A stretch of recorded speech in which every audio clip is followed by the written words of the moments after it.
এক লোক শখ করে খেজুর গাছে উঠেছে, কিন্তু গাছ থেকে নামার সময় আর নামতে পারছিল না। তখন লোকটিকে বাঁচানোর জন্য গ্রামের সবাই এসে গাছের নিচে ভিড় করলো, কিন্তু কারো মাথায় কোনো বুদ্ধি আসছে না লোকটিকে কি করে গাছ থেকে নামানো যায়। সেই গ্রামে একজন বুদ্ধিমান লোক ছিল, সে কূপের মধ্যে পড়ে যাওয়া ব্যক্তিদেরকে উদ্ধারের কাজ করত। সেই বুদ্ধিমান লোক সেখানে এসে একটি রশি খেজুর গাছের মাথায় ছুঁড়ে মারলেন এবং খেজুর গাছের আগায় বসে থাকা সেই লোকটিকে রশিটি ধরে মাজায় বেঁধে ফেলতে বললেন, আর রশির অপর প্রান্তে কয়েকজন লোককে ধরতে বললেন।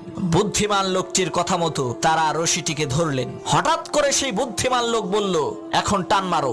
লোকেরা রশি ধরে টান দিল, সাথে সাথে সেই খেজুর গাছে থাকা লোকটি মাটিতে পড়ে মারা গেল। তখন গ্রামের লোকেরা বলল, আপনি এটা কেমন কাজ করলেন, লোকটা মরে গেল। তখন সেই বুদ্ধিমান লোক বলল, ভাই এটা লোকটার কিসমতের দোষ, আমার কোনো দোষ নাই। এই একই টেকনিক খাটাইয়া অনেক মানুষকে আমি কুয়া থেকে বের করেছি।